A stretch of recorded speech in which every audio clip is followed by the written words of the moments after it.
Right, well, welcome. I'm Yvonne Schwab, ACG Silicon Valley CEO. Thank you for joining us today. If you're new to ACGSV, we are the leading business-to-business networking organization in Silicon Valley, providing connections, thought leadership, and enabling personal and organizational growth. ACGSV offers an array of networking opportunities with over 13,000 members in 59 chapters across the world. ACG provides local connections with a global reach. Now we're offering a variety of events in the coming months. We invite you to visit our website at acgsv.org to see the full calendar. In the next weeks, we are tackling the topic of compliance practitioners in the lead, creating and enhancing an effective ESG program. And very timely, in collaboration with the Silicon Valley Directors Exchange, an event on cryptocurrency and why it might be the competitive edge that future-proofs modern enterprises. And because we all need a little break and we need to have a little fun these days, ACG Silicon Valley is offering its third virtual wine tasting on October 21st. This time with the Pasal Aqua, not sure I'm saying that right, winery. Sign up soon to get your shipment on time. And last but not least, we have our first in-person event planned for October 27th, a happy hour at the Pullman Hotel in Redwood Shores. And we really hope to see you there. Now, we're excited to offer you today's event, which would not have been possible without our sponsor, Velocity Global, an experienced partner to those building leading global companies. Thank you very much. We really appreciate the partnership. And I would now like to introduce you to our moderator today, Mark Fielding. Mark works on Velocity Global's strategic partnerships team, focusing on cross-border M&A.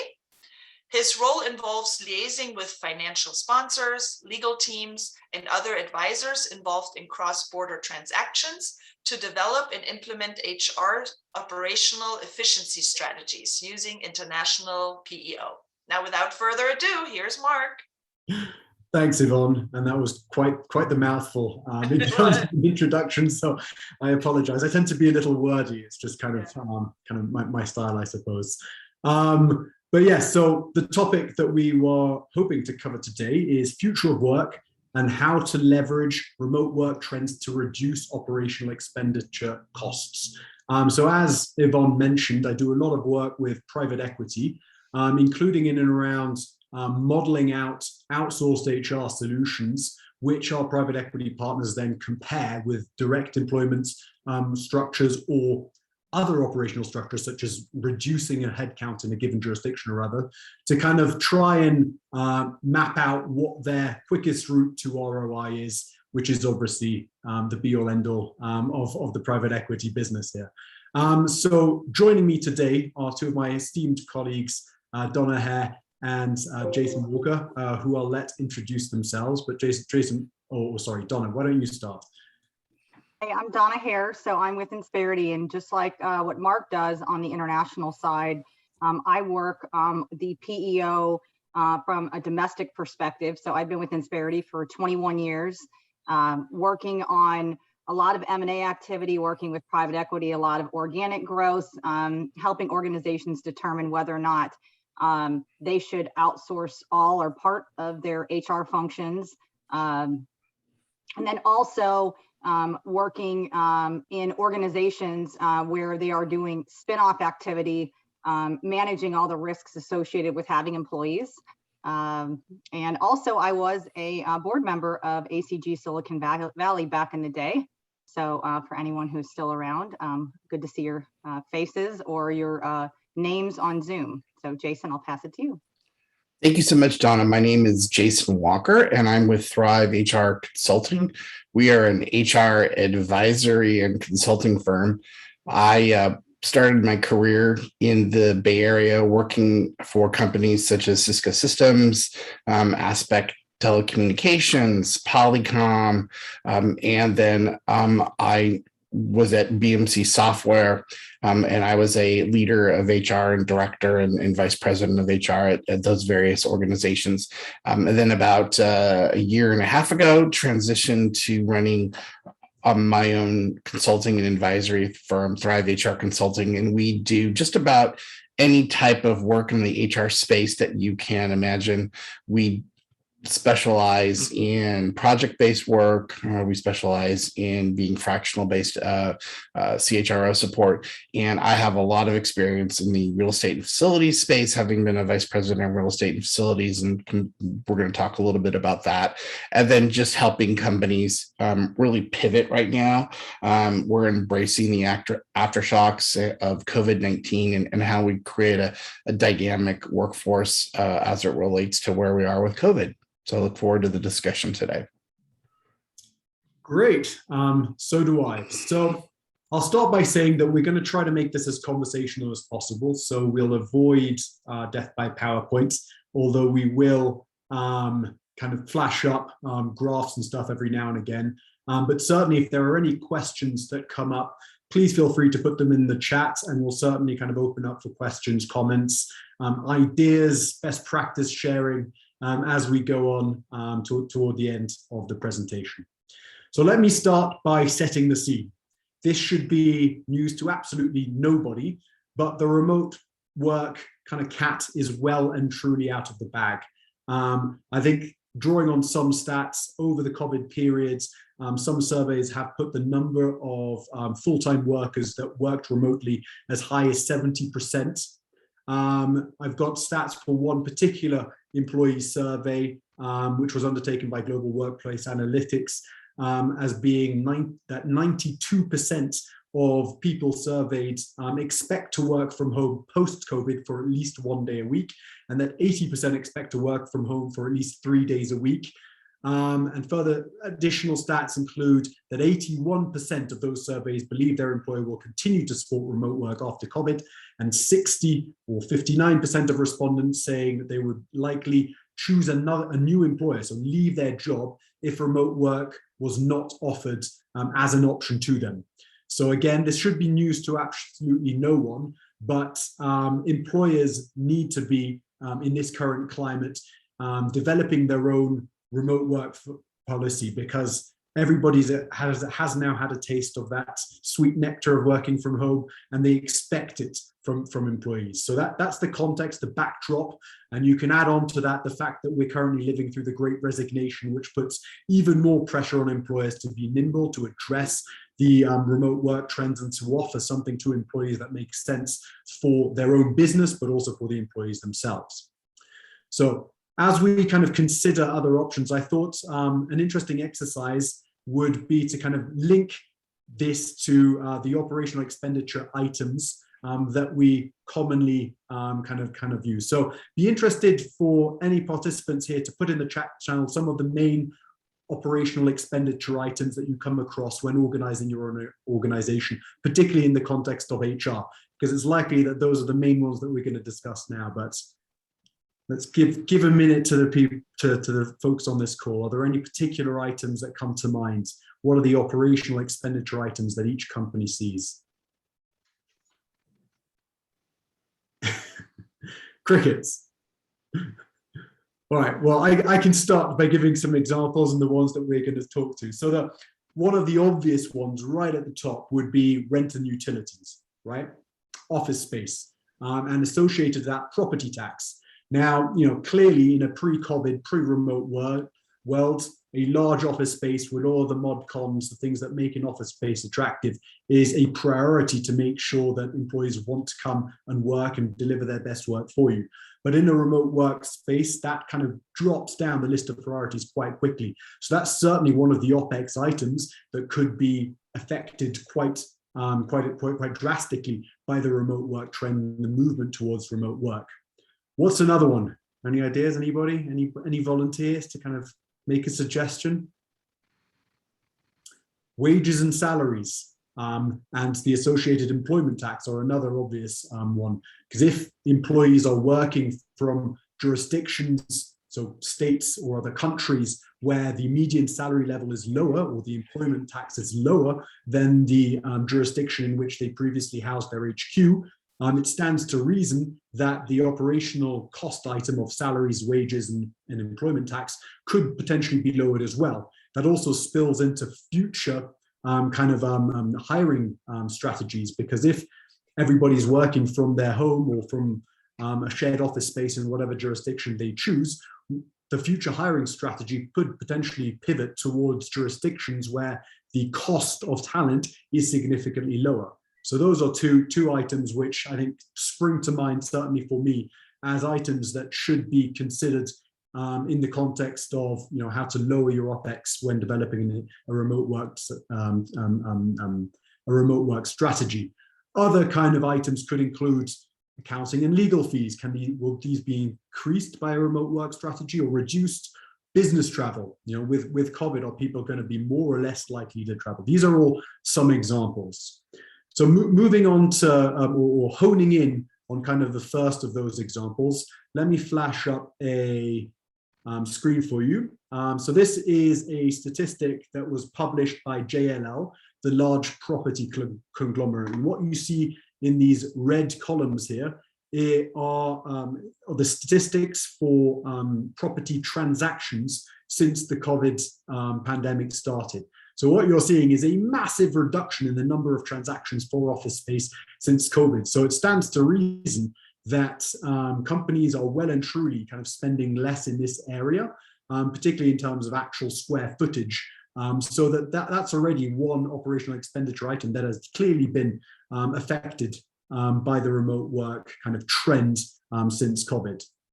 Substantiating the second point that I made, this is an example of how salaries could affect a remote work first trend. So here we have the annual aggregate salaries of some countries. You have the top earning countries at the top here: Monaco, Norway, and Luxembourg, for which the average income in USD is 186, 78, and 73K per year. Nice to live in Monaco, right?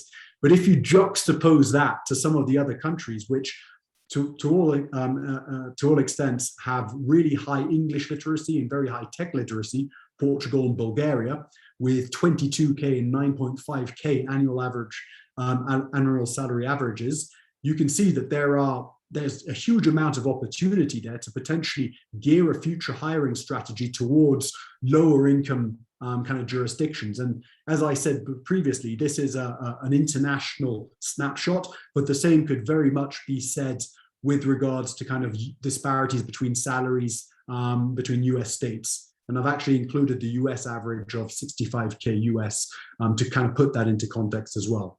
So that substantiates the fact that a remote workforce strategy doesn't necessarily have to just be a win for the employees. It could potentially be a win for employers as well, if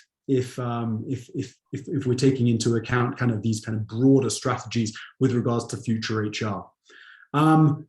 Now, having flashed up those good news stories and the fact that, hey, an employer or company owner or a private equity acquiring a company could be making a lot of savings by gearing towards a remote work strategy, I want to caution the audience that it's, as is most things in life, much more complicated than that. And I think two of the key kind of indicators, or two of the key considerations here, fall into buckets around compliance and HR policies and productivity and culture, and actually getting those employees to start to work or start to kind of generate revenue for you. And I'd like to kind of hand over to Donna in the first instance to kind of go through some of the HR policy and compliance considerations that she walks her clients through as they kind of develop their remote work first policy. And hopefully it'll become very apparent that there are some very technical, nuanced pieces of the puzzle that need to be evaluated in the context of putting together a strategy that's right for you. Donna, over to you. Thank you. Yeah, so what's interesting is I think that we all know, especially for those in Silicon Valley, that working from home is not new. So there are organizations that have been doing this for years. What is new is the number of organizations that have employees that are remote, and historically organizations that had I'll say, anti-work from home perspective that are now, because of COVID, sort of forced them to the work from home party. Well, that, migration of everyone working from home, people got used to working from home, and now it's not a nice to have, it's an expectation to Mark's point. So we're seeing that every industry that we work with, and we work with over 10,000 different companies, and we're industry agnostic. So it's not like we're seeing it in one different area. So outside of essential workers, it is a big issue out there that organizations have to navigate how they're going to do the HR parts of this, because it's not going to go away like it was a short-term strategy a year ago. Now it's not short-term, it's long-term, and you got to think about it. So as it relates to the HR policies and compliance part of things, one of the things that we're seeing that organizations really need to do, that is kind of a critical low-hanging fruit, is take a look at your policies. So those policies that you had written that you probably don't pay attention to, like something as simple as job descriptions. Job descriptions are kind of CYAs for organizations, but before all of this happened, they didn't necessarily match what employees did. They definitely don't match what employees do now. So if you were a person who was a consultant like myself, part of my job description indicated a certain percentage of expectation of travel. Well, a lot of organizations, their employees are not traveling anymore. So those things need to be written to reflect more accurate things. Another area that organizations need to look at has to do with their whether someone's exempt, whether they are considered non-exempt. Is that person an employee? Is that person a contractor? And I know, Mark, you had some area that you've kind of been working on in that you wanted to comment on. Yeah, I mean, what we've certainly been seeing a lot of in the context of remote work, particularly with kind of fast growth tech companies, again, this predates COVID, but is starting to kind of come to light in the context of increased focus on the workforce footprint of any given company, is the use of misclassified contractors. So a lot of the VC-backed startups that we're working with kind of throw out questionably compliant contractor agreements to kind of coding talent, for example, in a third market.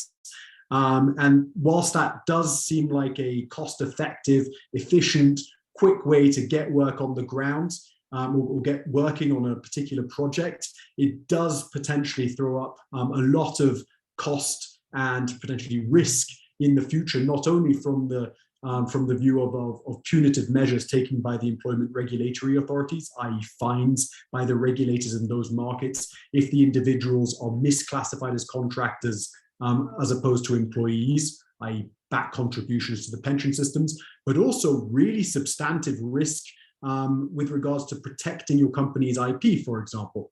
So what we've seen a lot of is a US-based startup using tech and coding talent in Israel or India or China, and then they move on, graduate, continue to grow, and come to a funding round, and all of a sudden a would-be funder does an HR audit and finds out that there's really not much stopping that contractor talent from walking off with their IP, because whilst you have a broad IP protection clause in that questionably declined contractor agreement, good luck trying to enforce that as a US company via the Chinese or Russian or Indian court systems. It's a fool's errand and is a really substantive mission critical risk.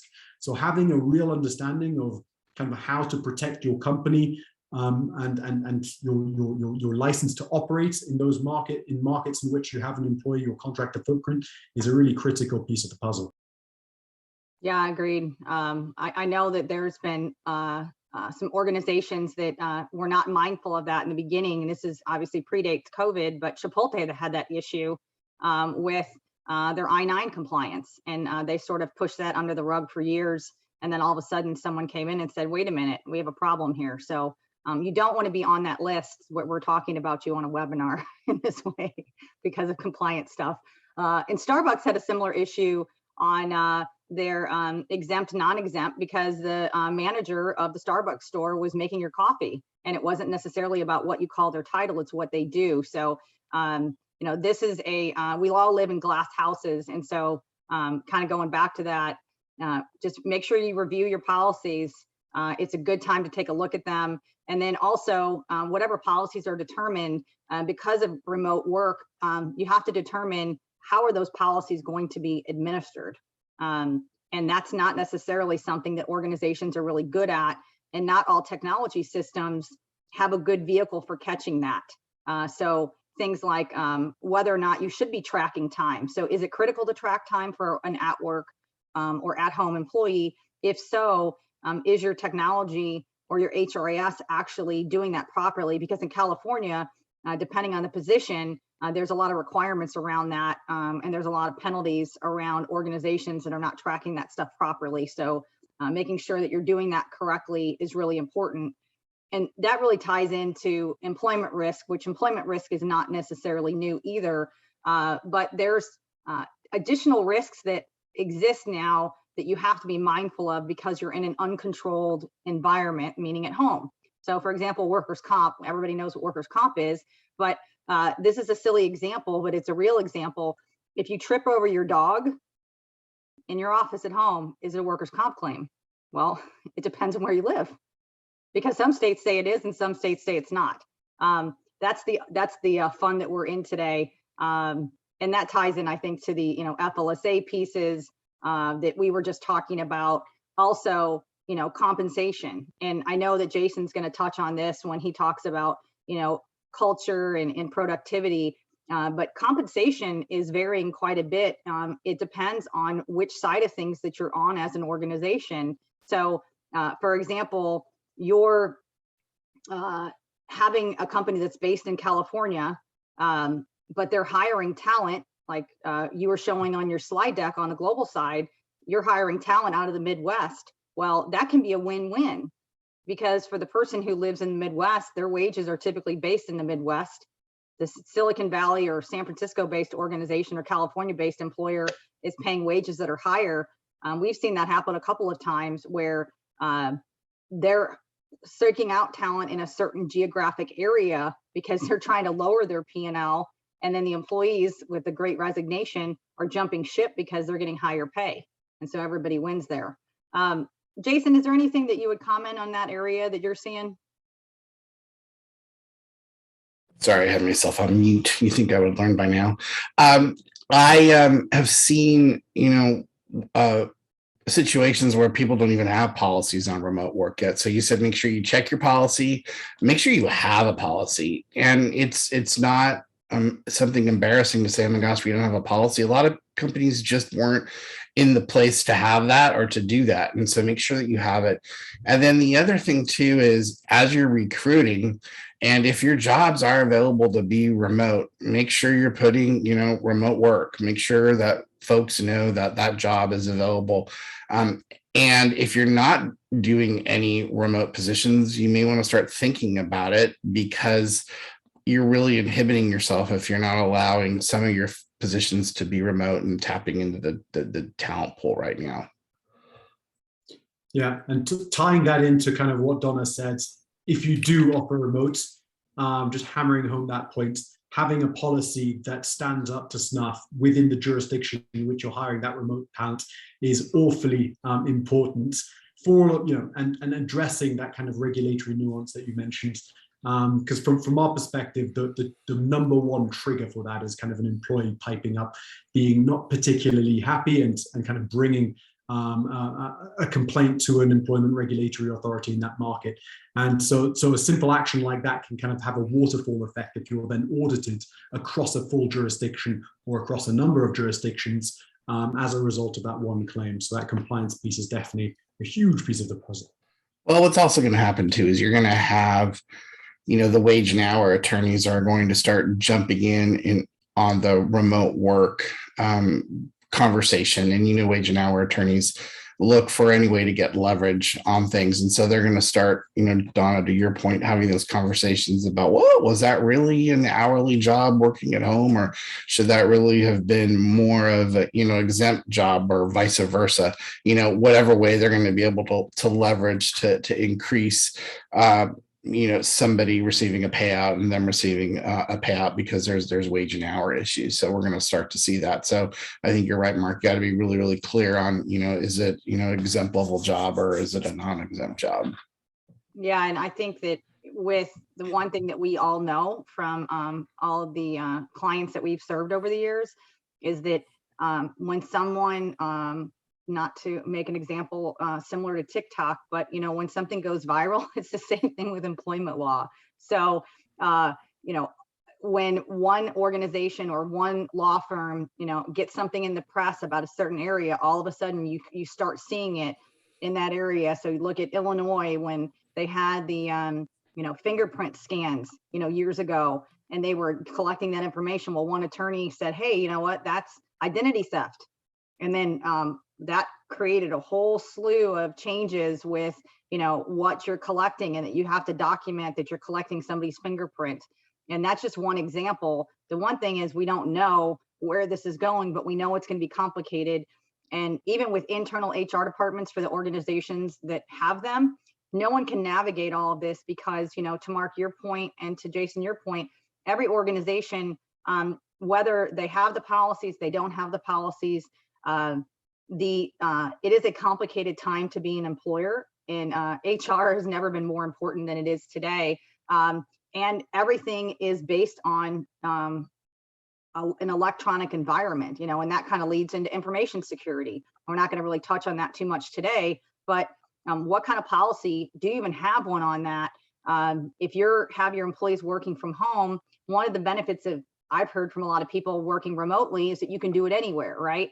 Well, I had a call probably 3 weeks ago with a prospect that was sitting on a beach, and he was talking about some very confidential information. I was a little surprised. He did have a couple of beers in him, so he was very relaxed on his vacation. But point is, people are working everywhere today, so you don't know who's going to be sitting at a Starbucks. Do you have a policy around that, where you're printing something? What protocols do you have for the security of an uncontrolled environment? And those are things that, if an organization isn't thinking about them, they should be. And I don't know if Mark or Jason, you wanted to add anything on that piece of it. So on the physical protection side of things, we do relatively little, but I can certainly speak to a bit of the best practice that we've been seeing around contractor or hourly compliance in particular. So the best practice that we kind of see and recommend as well internationally is using an HR structure that leaves a paper trail, kind of identifying or substantiating why any individual that you hire is reasonably kind of classified as a contractor. So each jurisdiction, each country, or each state has a slightly different test for what constitutes an employee versus a contractor. So the way that we approach that is by sending out questionnaires to the employee, to our client, effectively, the contract giver and the contractor, at the beginning and end of each contract term, that's geared towards a questionnaire of that particular market. And by receiving that, we can then document the precautions that we've taken to make sure that that individual is correctly classified, and we can then rely on that should there ever be a audit in future by the regulatory authorities. That's one example. There are many other ways of kind of covering your own butt, as it were, in these situations, but it's very important, I think, to understand that and to have some processes in place. Because what we're seeing, as you guys both know, is people tend to be throwing out kind of random agreements that are kind of templated centrally, that aren't really taking into account local nuance, and then end up 2 or 3 years down the line with this patchwork approach that takes an awful lot of time to untangle. And that usually comes to the fore exactly when you want to be quick and efficient, i.e. a funding round prior to an IPO or some other kind of seismic events where it really pays to have had your ducks in a row before going down that path. Well, it's coming. I think that there's going to be more, review of where people are working and what is the safety of company IP.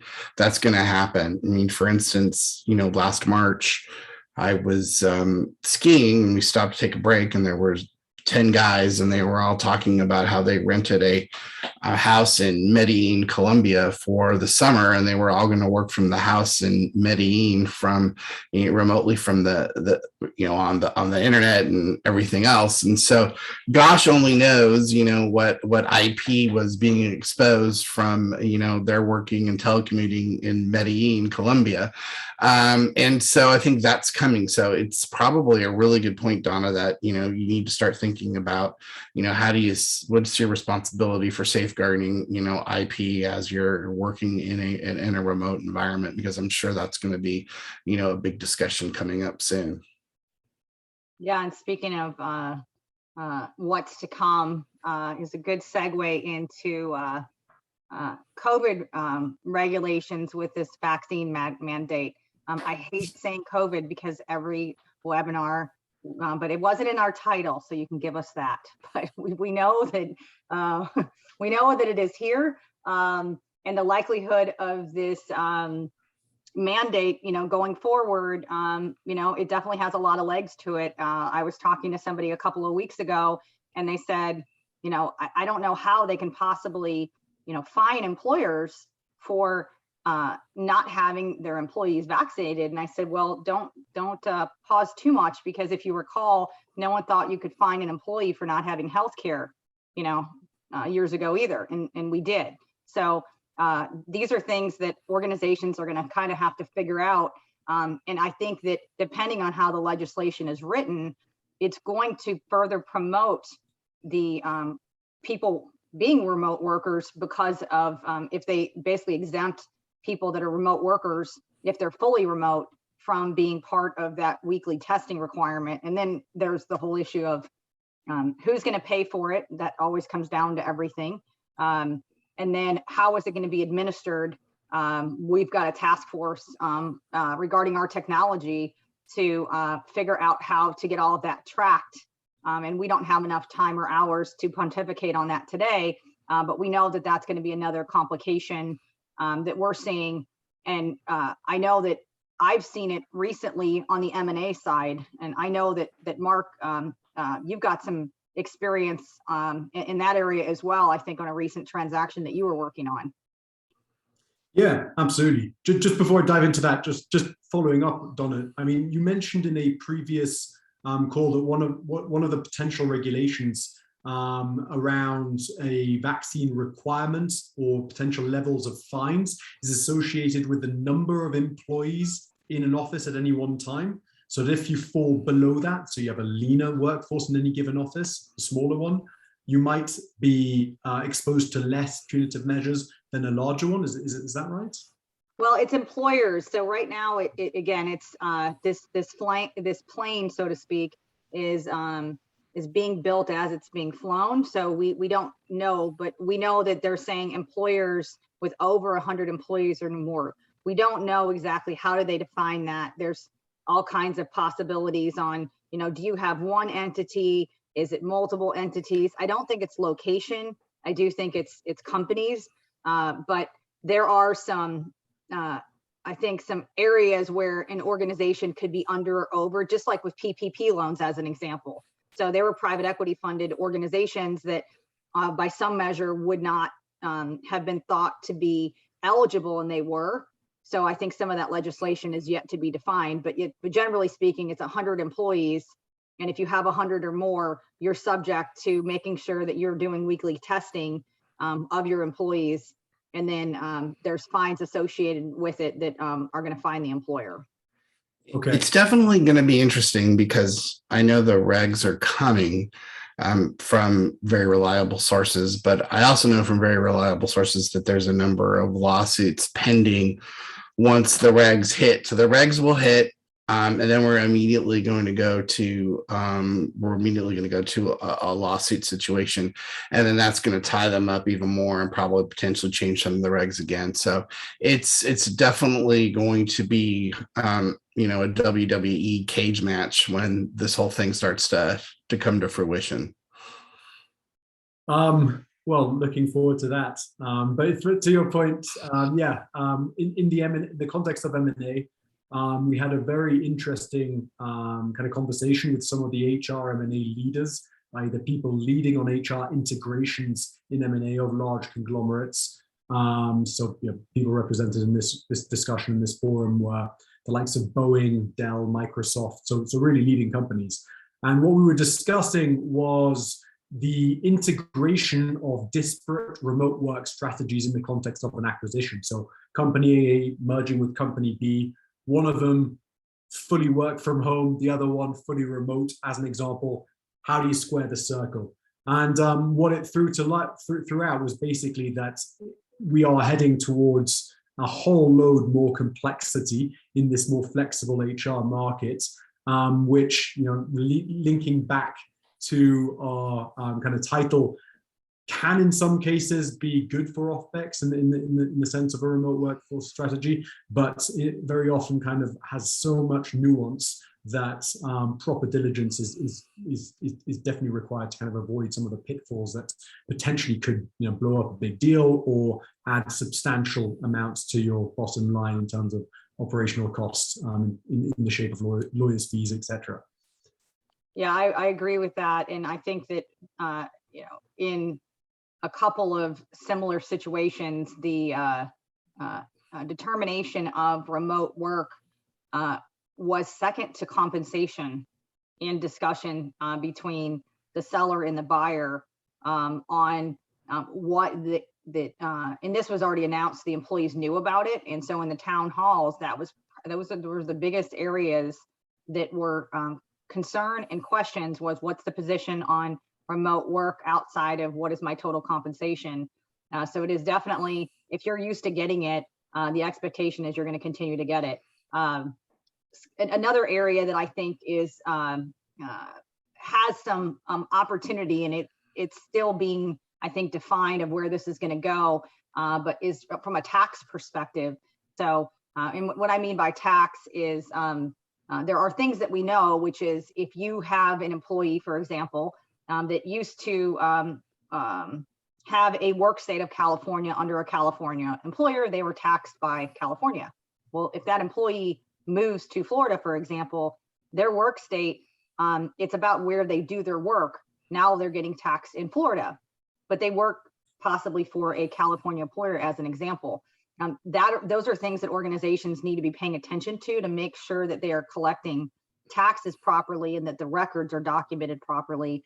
Another area on that is, there are also, to add a layer of complexity, you might have policies that, because the company is based there. So, and I use California as an example because it's an easy one to use, but, sick and paid leave policies. Well, not every state has requirements around those. So if you work in one state and you do work in another state, how is that being impacted? And I think you're going to have some employees that are going to say, hey, I want my Florida taxes, but I also want my California paid leave. How is that going to work? So I think there's going to be more to come on that because it's a very employee, it's an employee market right now. So I don't know, have you guys heard or seen employees requiring or asking for more in those areas? We've seen employees asking for more in every area. It's like ubiquitous across the board. Yeah, I mean, certainly been seeing similar things. I focus on the international aspect. So employees, wanting to work from their second home in Cabo or something like that. And then the questions that arise are, does that presence, constitute a permanent establishment potentially, right? Does one employee in a third market mean that corporation might be forced to set up a corporation, incur the legal fees, the tax, etc., in that corporation just to support the one employee? And if not, what kind of steps can be taken to mitigate that permanent establishment risk? And to your point, those conversations often spin out into kind of parallel conversations. A very common one being an employee wanting to be paid in USD in that third jurisdiction, which for some countries would mean, a significant standard of living if they were granted that. So yeah, absolutely, these are things that we see quite often. Yeah, I mean, we've had multiple situations that we've had to help companies unwind from, or starting to have issues where people wanted to be paid in Bitcoin. People have moved and are in a really difficult geography to set up a corporate entity, and basically are unwilling to move back and say, fire me, I'm the only person in the world that knows how to do this particular skill. You're going to have to figure it out or I'm going to quit. So literally the employees are calling the shots pretty much at all levels. And so right now we're having to, adjust pretty quickly and having to make some decisions about, no, we're just not going to go there, or maybe we can go there. And in the process, we're trying to make sure that those decisions are, best practices for the entire organization, and we're not just setting precedent for one person, which is really important for the companies that we're working with. Yeah, and I know you're gonna talk about this here in a minute, but that really ties into the last area I was going to speak on, which is kind of operational cost. Organizations are seeing that they have obviously less overhead, and Mark spoke about those things a few minutes ago, because you're not having brick and mortar office space. And if you redeploy those dollars appropriately, you could actually be more strategic with how you're spending that money. So less travel costs, less overhead cost, and in some cases it can disrupt an industry. Look at what Netflix did to Blockbuster. They looked at how expensive everything was to operate and said, hey, we're going to change how the industry happens. And it was a mammoth effort, but they did it. And we're seeing travel and expense continue to be down with everybody being comfortable in this, work environment. But the one thing that has also been known, and I think answered, is productivity for the most part has not dropped with people working remote. So there was a lot of discussion around that. We've seen, and it's not like we've done a million studies on this, but I know you guys have seen a bunch of them out there.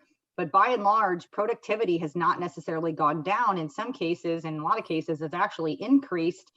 But employees are also working harder too, and people are getting burned out, and they're at home and they're being actively recruited.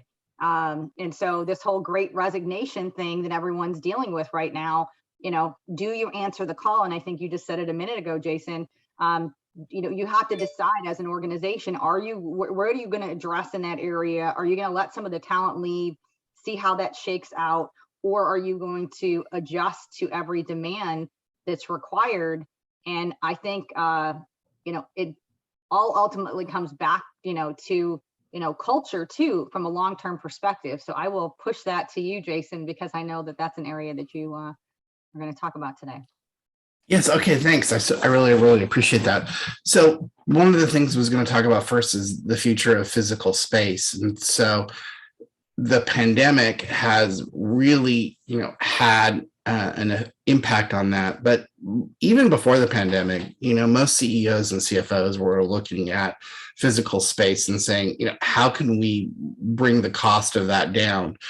Just because it was so expensive, and being in places like Silicon Valley and other places, the rents and purchasing a building was incredibly expensive. So there was this, I wouldn't say a rush, but, potential very fast walking to alternate places such as WeWork or Regis, to be able to go into co-work facilities and spend less money, and potentially really bring down the size of the footprint of real estate. And in fact, when I was, a VP of real estate and facilities for BMC Software just about 24 months ago, that was a huge amount of work that we were doing, was trying to bring down our real estate footprint.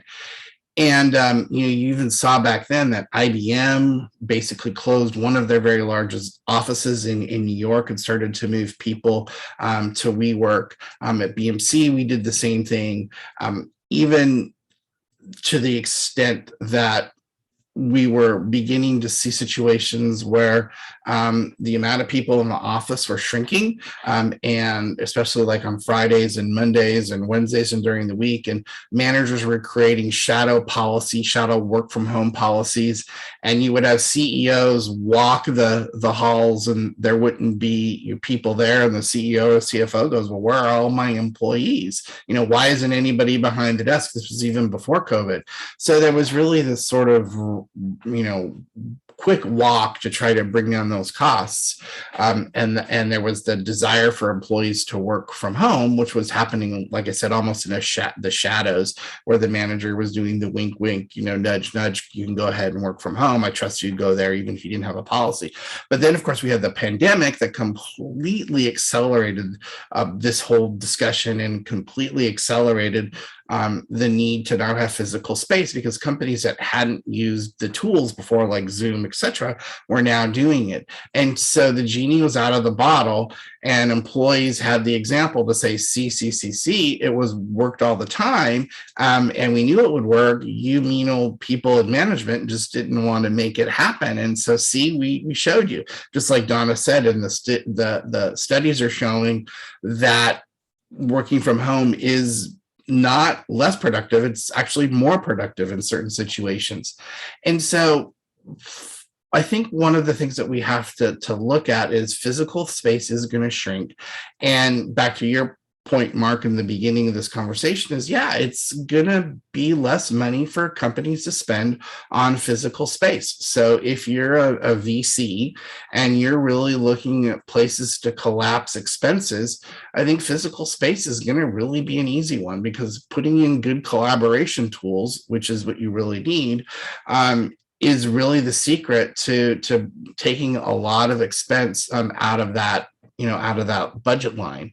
And usually the budget line is the budget line for real estate is usually the second most expensive one in the budget behind people costs. So, CFOs and CEOs and the board love it when you can bring down physical space, because they really don't see the impact of it unless you're like a Google or Facebook or Salesforce with the Salesforce tower, which is, a different ball game than most other companies. And so I think physical space is going to be important. It's going to be less important, and it's going to really be different. If you take a look at Digital Journal when you get a chance, when we send out the slides, they did a really great article about the future of the workspace, which is going to be a lot more flexible, a lot like hot desking. People are going to be doing a lot of touchdown space, more meeting space, and it's going to be significantly smaller than the space that we've had before. So I think that you're going to have hybrid first, and you're going to have some smaller spaces for teams that need to come in and collaborate. And then I think that the real issue with physical space is that for those companies that make employees go in every day to a physical space, are going to really suffer adverse impacts from that, because they're not going to be able to hire the kind of talent that they want to hire. Employees, because we're doing several different things. We work with both employees and we work with companies, and the employees and talent that we're working with, we have a huge sort of TA function where we hire. And those employees that we're trying to hire into positions for companies are saying to us, we're not going to go into a company where you have to work, 5 days a week in the office. You have to have something where there's at least hybrid or remote only, or we're not considering it. And those employees that are not able to make that pivot, I just feel that their ability to attract the kind of talent that they want, create the kind of culture that they want, that creates physical safety and trust for employees, is not going to be there, because employees at the end of the day believe that you allowing me to work from home expresses a sense of trust. If I'm not allowed to have the ability to work from home because you think you need to watch me build a widget, and the widget is better when I build it in the office as opposed to the widget that I build sitting at my desk, there's a lack of trust and a lack of psychological safety. And employees are only going to go to organizations that have trust and psychological safety now. And that's a huge, that's a huge piece for employees, and they're really holding on to that like a dog with a bone. And so I think we're still going to have a need for some physical space, but unless you're one of the big boys like we talked about, it's going to look very, very different. And for the most part, I think companies are going to have to lead with the hybrid fully remote strategy. And a lot of companies and a lot of people are really exiting out of the Bay Area. And I know you've probably heard that before. but the media is picking up on that. And there is a lot of chatter in the media right now about how people are just picking up and leaving, expensive metros like the Bay Area and heading other places. We have had multiple conversations about stories that MSNBC and Fox News and others want to do about that part.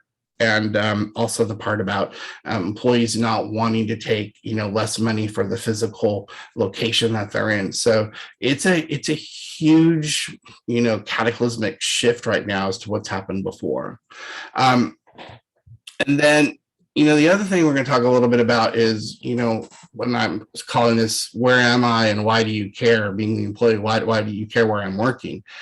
And I think that one of the other things is that there's certain lines of or types of business that are struggling with not having their employees all the time. I think there's in some way a gap, an age gap that has younger employees and older employees struggling with the concept of, if you don't see me, I'm not working. And so there's a generational gap that we're helping companies address that has to be looked at.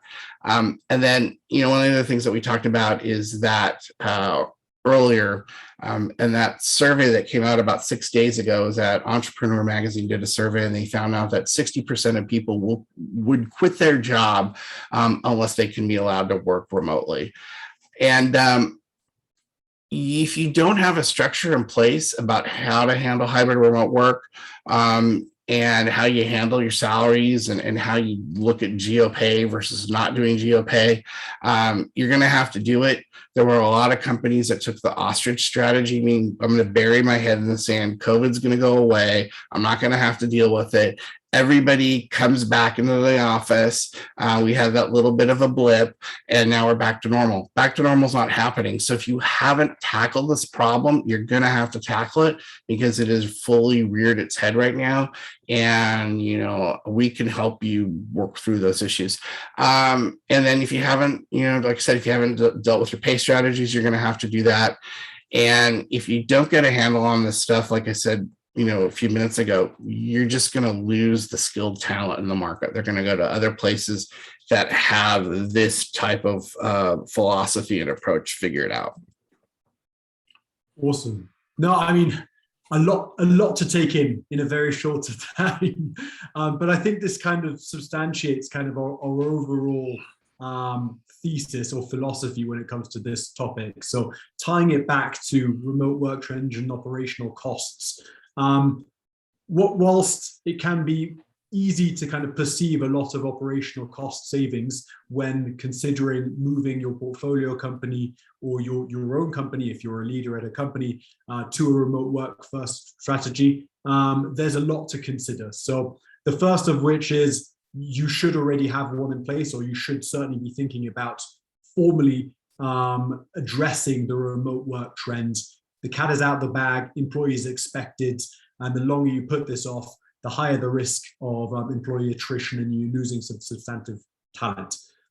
Two, there are absolutely operational costs that you could make in transitioning to a remote strategy, chief among those being a reduction in brick and mortar offices, so rent or property tax or property costs, as well as potential salary savings, hiring people in cheaper jurisdictions, or adjusting salaries for employees that have moved to jurisdictions outside of the big metro areas that typically command higher salaries. And then the third takeaway is there is no one size fits all. Every company will have to define a strategy that is tied to their particular business model and tied to the jurisdictions in which their employees are located, as well as the category within which their workforce falls, be it employees, temp workers, full-time contractors, whatever the case may be. So it's very, very important to kind of go back and look at these strategies in a holistic sense, also tying into kind of the future state HR strategy that Jason talked about right now. I think that's my chief takeaways from this session. I don't know if Donna or Jason, you have any closing comments. But once you've heard of those, I'd also love any comments, questions, observations from the team, from the participants rather, if there are any. The only thing I think add to that is that this is not all bad news. Some of this areas is more just evolution and change that I think all of us knew needed to be happening with certain organizations and certain industries. But organizations can have fun with this. And we're seeing organizations that are doing some really cool things to basically have their culture thrive in this working environment, doing virtual events and virtual happy hours. And ACG said at the beginning of this call, doing a wine event, and those kind of things can bring people together. They're considered fun. You can take some of the dollars that you're saving in travel and have employee incentives that can be all the way down the organization, not just in specific areas. So there are some areas that organizations can redeploy things that will help instill culture and make them less volatile to employees leaving and going somewhere else. And obviously that doesn't always work, but you certainly can try.